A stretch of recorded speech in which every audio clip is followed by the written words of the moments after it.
mesdames et messieurs, bonsoir. Merci d'avoir choisi le réseau DTL pour vous informer tout de suite le journal en bref. Moustapha Koli à la présentation, Abdoulaye Samba à la cabine technique. Affaire Sonko Adji Sarr, le capitaine Touré est sorti de tôle il y a quelques jours après un arrêt de rigueur de 60 jours sur décision du haut commandant de la gendarmerie. Il a été muté à la réserve de commandement. En attendant la décision du président de la République Macky Sall, le capitaine Touré sera soit radié, soit rétrogradé. La visite du leader du PASTEF chez le khalife général des Mourides défraie toujours la chronique. En effet, selon une certaine opinion, le patriarche de Touba aurait remis le patriote à sa place. Au cours de son entretien avec ce dernier, d'autres pensent qu'il en est autrement car Serigne Mountakha Mbacké n'a fait que conseiller Ousmane Sonko. Et puis, l'Agence nationale de l'aviation civile et de la météorologie, ANACIM, annonce des risques de pluie faibles au sud-est du pays cette nuit et demain au petit matin. À Touba est ressentie une forte chaleur depuis hier, 43 degrés pour ce mercredi 19 mai 2021. Et puis incendie à Ouakam. Il s'agit de 2 ateliers de menuiserie qui ont pris feu ce matin vers 7 heures à Guissong, un sous-quartier en face de la station Total de Ouakam. 25 millions de francs CFA, c'est la valeur de matériel qui a été consumé par les flammes. Le propriétaire, lui, accuse son voisin d'en face et dit que ce dernier, sinon ce drame, est un pur sabotage provoqué par ce dernier qui se trouve être un colonel avec qui il a eu un différend. Affaire d'escroquerie à Touba, le chef de village de Touba Oual, âgé de 57 ans, et son secrétaire sont placés sous mandat de dépôt. Ils auraient vendu des mêmes terrains à une trentaine de personnes qui ont porté plainte à la brigade de recherche de la gendarmerie de Touba. Et puis c'est officiel, la campagne de commercialisation de l'anacarde pour l'année 2021 est lancée. La cérémonie officielle de lancement a eu lieu hier, mardi 18 mai, au port de Ziguinchor, en présence du ministre du Commerce et des PME, Aminata Assome Diatta, du délégué général de la DRJ, Pape Amadou Sarr, et du gouverneur de Ziguinchor, Guy Diouf, et des acteurs de la filière anacarde. La DRJ va accompagner la commercialisation de la filière avec une ligne de crédit de 15 milliards de francs CFA. En Afrique du Sud, l'adulte sénégalais, 31 ans, accusé d'avoir décapité sa copine âgée de 29 ans et caché la tête dans un frigo, a été jugé hier par le tribunal de grande instance de Johannesburg. Il a reçu une lourde peine plutôt, de 23 ans de prison. C'est la sentence finale. La famille de la victime dénonce une peine trop clémente. Et puis pour terminer, parlons politique. Le maire de Mermoz Sacré-Cœur veut la mairie de la ville de Dakar.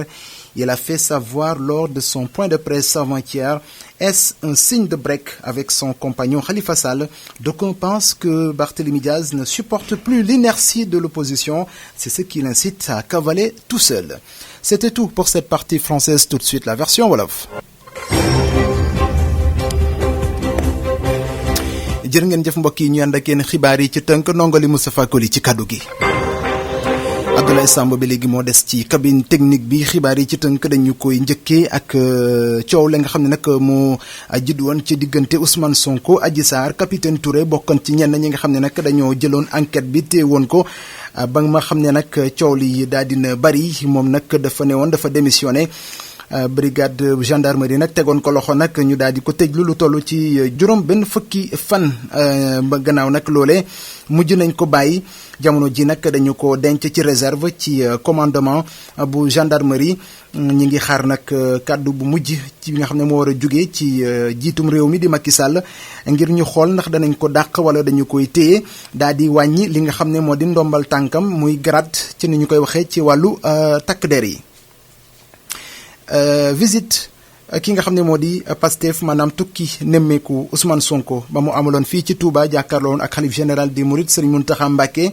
bari na ñoo xam ne def nañ ci ay commentaires maanaam dañ cee yëy yàbbi ñu ci bari nag ñu ngi xalaat ni kàddu yooyu dañ koo gisee ni Serigne Mountakha Mbacké da ko yemale palaasam. waaye ñenn ñi nag ñoom la ñu gisee moo di Serigne Mountakha Mbacké la mu def moo di da ko gën a soññ te daal di ko wax ni li nga xam ne moo di nguur kenn du ko jël ci li nga xam ne moo di ay bakkan yu root mu doon ay conseils yoo xam ne jox na ko ñu ci bële nag dañ cee bokkul ay gis-gis wala ay xalaat. agence nationale aviation civile ak météorologie ANACIM ñi nga xam ne nag ñooy saytu jaww ji ci tàngaay bi ak sedd gi wala muy taw ñoom nag daal dinañ xamle ni ca sud-est bi maanaam ci côté Ziguinchor jàpp Kédougou ci suuf ci Sénégal ñu ngi wax ni nag foofee dana taw tey ji jàpp suba ci fajar gi waaye nag taw bi du bari lool lu yem lay doon ñu ngi wax ni itam Touba seetlu nañ ni démb ak tey dafa tàng lool ba mu defoon sa poussière démb boo xam ni ñu ci bëri dañ cee xawoon a jaaxle sax wax nañ itam ni tey ji température yi toll na ci 43 degré ci àllarba gi ñu toll fukki fan ak juróom-ñeent ci weeru mai bi ñu ne. benn lakk bu am foofee ca diwaanu Wakaam ñaari atelier menuisier ñoo daal di lakk tey ji si suba la xew foofee ca Gisong ca benn quartier ba nekk ca wetu station Total bu Wakaam 20 millions ak juróom ci ay matériel nag moo daal di lakk ki nga xam ne moo ko moom di propriétaire bi moom nag daal dina joxeñ baarama tuuma ka mu dëkkal wala dëkkandoom ma nga xam ne moo jàkkaarloog moom di ab colonel nee na ñoom ñaar nag yàgg nañ am jafe-jafe dafa njortu ni moom moo waral loolu nga xam ne moo di lakk gi yóbbu ñaari magasin menuiserie ba.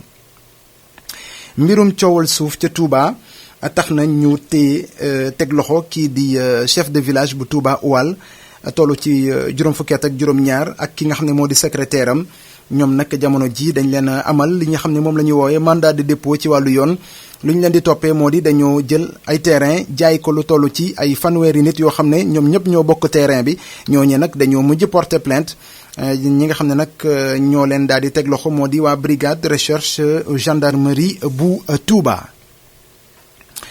ca diwaanu Afrique du Sud wala sax dañu koy njëkkee ak li nga xam ne nag mu am foofee ca diwaanu Ziguinchor muy campagne commercialisation anacarde muy darkase darkase bi nag ñu ngi wax ni ci atum 2021 bi nag lu am solo lañ ci waajal démb nag ci talaata gi fukki fan ak juróom-ñett ci weeru mai daal dinañ amal benn cérémonie officielle foofee ca Ziguinchor ci teewaayu jëwriñ bi nga xam ne mooy yor wàllu commerce ak PME di Aminata Assome Diatta ki ko teewee tam di délégué général bu DRJ ak ki nga di wuyoo ci turu Pape Amadou Sarr ak gouverneur bu Ziguinchor di Géej Diouf ak ñenn ci ñi nga xam ne dañuy yëngu ci wàllu anacarde maanaam ci wàllu darkase ñoom nag ñi nga xam ne ni dañ cee bëgg a def lu am solo ngir rek li nga xam ne moo di jaay mag jënd mi gën a jaar yoon gën a ñoŋ waa DER nag ñoom nag taxaw nañ temb ngir jàppale leen ci ay crédit financement yu toll ci fukk ak juróomi milliards ci suñu ay koppor ngir liggéey bi gën a ñoŋ. ca Afrique du Sud ci ay at yi ñu génn ñu ngi fàttaliku ni amoon na benn waay boo xam ni ab sénégalais la toll ci fanweeri at ak benn dafa faat ka nga xam ne moom mooy nekkaaleem ba mu ko faatee soxna soos da koy jàpp dagatee ko ba noppi jël bopp bi daal di ko dugal ci benn frigo moom nag waa ji atte nañu ko démb daan nañ ko 20 at ak ñett ci kaso yoo xam ne faw mu tëdd ko ñi nga xam ne ñoo di njabootu soxna si nga xam ne moom la ñu faat nag dañoo gis ni daan yañ ko daan dafa woyof lool. ñu jeexalee ko ak mbirum politique maire Mermoz Sacré-Cœur di Barthélémy Diaz moom nag daal dina samp ndëndëm ngir mairie bu ville de Dakar moom nag mu ngi ko doon xamle ci benn point de presse barki démb ñu bëri nag di samp laaj moo di ndax dafa amay jafe-jafe moom ak Khalifa Sall ñenn ñi nag la ñuy xalaat moo di tekkaaralu opposition bi moo ko naqari ba mu bëgg demal boppam. mbokk yi lii moo nekkoon xibaar yi ci tënk nongali Moustapha Koli nekkoon ci kàddu gi di leen jaajëfal bu baax te di leen dig daje ci sunu leen jotaay xibaar jërë ngeen jëf.